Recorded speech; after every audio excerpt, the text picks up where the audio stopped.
Hello, ഇന്ന് നമ്മൾ പത്തനാപുരത്ത് പുതിയതായിട്ട് വന്നിട്ടുള്ള മസ്ക ബൺ അല്ലെങ്കിൽ ബൺ മസ്ക കഴിക്കാൻ പോവുകയാണ്. കുറേ ഫ്ലേവറിൽ ഇത് നമുക്കിവിടെ കിട്ടും. ഇപ്പം ഒരു 3-4 മണി സമയത്താണ് ഇവരെന്നും വരാറുള്ളത്. എന്നും മീൻസ് ഇപ്പം എനിക്ക് തോന്നുന്നു 2-3 ദിവസം ആയിട്ടുള്ളതെന്ന് തോന്നുന്നു ഇവിടെ ഇങ്ങനെ ഒരു കച്ചവടം ഇങ്ങനെ തുടങ്ങിയിട്ട്. ഞാൻ ആ മോനെ വിളിക്കാൻ വേണ്ടി സ്കൂളിലേക്ക് പോകുന്ന സമയത്ത് അവരതൊക്കെ കൊണ്ടുവന്ന് ഫിറ്റ് ചെയ്യുന്നതേ ഉള്ളായിരുന്നു. അവരങ്ങനെ അറേഞ്ച്മെൻ്റ് ഒക്കെ ചെയ്യുന്നതേ ഉള്ളായിരുന്നു. അപ്പോൾ നമ്മൾ തിരിച്ച് വന്നപ്പോഴത്തേക്ക് കുറച്ച് ആൾക്കാരൊക്കെ സ്കൂൾ കുട്ടികളൊക്കെ ഉണ്ടായിരുന്നു. അപ്പോൾ നമ്മൾ വന്ന് അത് വാങ്ങിച്ചു.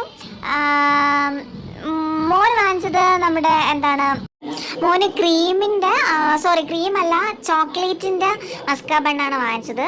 ഞാൻ പിസ്ത അതിൻ്റെ ഫ്ലേവറാണ് വാങ്ങിച്ചത്. രണ്ടുപേരും സെപ്പറേറ്റ് വാങ്ങിക്കുമ്പോൾ നമുക്ക് അതിൻ്റെ ടേസ്റ്റ് എങ്ങനെയാണെന്ന് മനസ്സിലാക്കാമെന്ന് കരുതിയിട്ടാണ്. മോൻ വാങ്ങിച്ചതിൽ നിന്ന് ഞാനും കുറച്ച് കഴിച്ചു, എൻ്റെ നിന്ന് കുറച്ച് മോനും കഴിച്ചു. അതിനുശേഷം നമ്മൾ ചായയൊക്കെ കുടിച്ചു.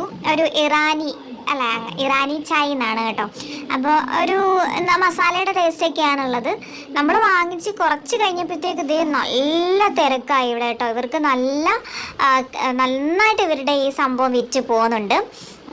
നല്ല തിരക്കായി. നമ്മൾ അത്യാവശ്യം ഒരു 10 മിനിറ്റിനുള്ളിൽ തന്നെ ഒരു 10-60 പേരെങ്കിലും അവിടെ വന്ന് ഇത് ടേസ്റ്റ് ചെയ്യാൻ വേണ്ടിയിട്ട് വന്നിട്ടുണ്ടായിരുന്നു. പിന്നെ നമ്മൾ മറ്റേ വീഡിയോ ഒക്കെ ചെയ്യുന്ന കാവ്യ, ആ പുള്ളി അനന്തു, അയാളെ കണ്ടിട്ടുണ്ടായിരുന്നു. അപ്പം ഞാൻ സംസാരിക്കുകയൊക്കെ ചെയ്തു. അപ്പോൾ ഇത്രയുള്ള video. Tata, okay, bye bye, see U.